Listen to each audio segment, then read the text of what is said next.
കോൺഗ്രസിനുള്ളിലെ മുഖ്യമന്ത്രി കസേരയ്ക്ക് വേണ്ടിയുള്ള ചരടുവലികൾ കൂടുതൽ ശക്തമായി തന്നെ തുടരുകയാണ്. കഴിഞ്ഞ ദിവസം മുൻ പ്രതിപക്ഷ നേതാവ് രമേശ് ചെന്നിത്തല ആരംഭിച്ച ഒരു പോഡ്കാസ്റ്റ് ചാനലിനെ ചുറ്റിപ്പറ്റിയാണ് പുതിയ ചർച്ചകൾ.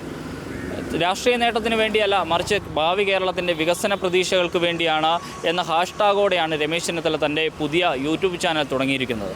കേരളയാത്ര എന്ന പേരിലുള്ള ഈ ചാനലിലൂടെ ഭാവി കേരളത്തിൻ്റെ വികസനത്തിന് വേണ്ടിയുള്ള തൻ്റേതായ കാഴ്ചപ്പാടുകളും മറ്റും ജനങ്ങളിലേക്ക് എത്തിക്കുന്നതിന് വേണ്ടിയാണ് രമേശ് ചെന്നിത്തല ശ്രമിക്കുന്നത്. കഴിഞ്ഞ കുറേ നാളുകളായി തെരഞ്ഞെടുപ്പ് ഫലം പുറത്തു വരുന്നതിന് മുമ്പ് തന്നെ കോൺഗ്രസിനുള്ളിൽ മുഖ്യമന്ത്രി കസേര ലക്ഷ്യം വെച്ച് പലതരത്തിലുള്ള ക്യാമ്പയിനുകളും മറ്റ് സോഷ്യൽ മീഡിയയിൽ സജീവമായി തന്നെ തുടരുന്നതിനിടയിലാണ് രമേശ് ചെന്നിത്തലയുടെ യൂട്യൂബ് ചാനൽ എന്ന ഒരു പ്രത്യേകതയും ഏറെ ശ്രദ്ധിക്കേണ്ട ഒരു കാര്യം തന്നെയാണ്. കഴിഞ്ഞ ദിവസങ്ങളിൽ സാമൂഹ്യ മാധ്യമങ്ങളിലൂടെ KC വേണുഗോപാലിനൊപ്പമുള്ള അനുകൂലികളെല്ലാം തന്നെ ചില ഡോക്യുമെൻ്ററികളും മറ്റും രംഗത്തിറക്കി. അതായത് KC വേണുഗോപാലിൻ്റെ KSU കാലഘട്ടം മുതൽക്കേ യൂത്ത് കോൺഗ്രസിൻ്റെയും മറ്റ് കോൺഗ്രസിൻ്റെ വിവിധ സംഘടനാ സംവിധാനങ്ങളുമായൊക്കെ ബന്ധപ്പെട്ടു നിന്ന കാലത്തിൻ്റെ പല കാര്യങ്ങളുമൊക്കെ സൂചിപ്പിച്ചുകൊണ്ടുള്ള പലതരത്തിലുള്ള ഡോക്യുമെൻ്ററികളും പോസ്റ്ററുകളുമൊക്കെ സജീവമായി ചർച്ചയാക്കുന്നതിനിടയിലാണ് രമേശ് ചെന്നിത്തല തൻ്റെ ഒരു പോഡ്കാസ്റ്റ് ചാനലുമായി കൂടുതൽ കളം നിറയുന്നതിന് വേണ്ടി മുന്നോട്ട് വന്നിട്ടുള്ളത്. ഈ നിലവിൽ 3 പേരുകളാണ് പ്രധാനമായും മുഖ്യമന്ത്രി പദവുമായി ബന്ധപ്പെട്ട് സാമൂഹ്യ മാധ്യമങ്ങളിലടക്കം ചർച്ചയാകുന്നത്. അതിലാദ്യത്തേത് മുൻ പ്രതിപക്ഷ നേതാവ് VD സതീശൻ്റെതാണ്.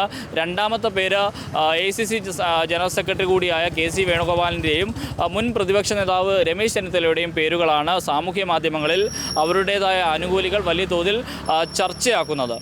തെരഞ്ഞെടുപ്പ് റിസൾട്ട് വരാൻ ഇനിയും ദിവസങ്ങൾ കൂടി ബാക്കി നിൽക്കുമ്പോഴാണ് കൂടുതൽ സജീവമായി കോൺഗ്രസിനുള്ളിലെ മുഖ്യമന്ത്രി ചർച്ച മുന്നോട്ട് പോകുന്നത്.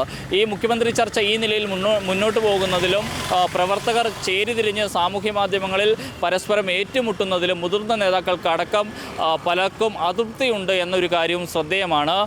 നേരത്തെ ഹൈക്കമാൻഡും KPCC നേതൃത്വവുമെല്ലാം മുഖ്യമന്ത്രി ചർച്ച പ്രധാനപ്പെട്ട നേതാക്കൾ ഉൾപ്പെടെയുള്ളവർ അവസാനിപ്പിക്കണമെന്ന നിർദ്ദേശം നൽകിയിട്ടും മുഖ്യമന്ത്രി ചർച്ചയിൽ നേതാക്കൾ തന്നെ സജീവമായി രംഗത്തിറങ്ങുന്ന ഒരു കാഴ്ചയാണ് നമ്മൾ കാണുന്നത്.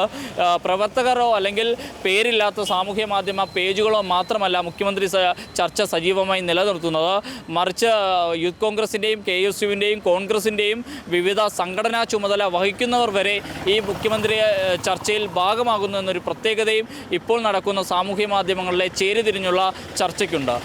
ഈ ചർച്ചകളുടെ അവസാനം എന്താകുമെന്ന് കാത്തിരിക്കുവാൻ ഇനിയും ഏറെ നാളുകൾ കൂടി കാത്തിരിക്കേണ്ടതുണ്ട്. ഏറ്റവും പുതിയ വാർത്തകളും വിശേഷങ്ങളും വിരൽത്തുമ്പിലറിയാൻ Zee മലയാളം ന്യൂസ് എല്ലാ ഡിജിറ്റൽ പ്ലാറ്റ്ഫോമുകളിലും ലഭ്യം.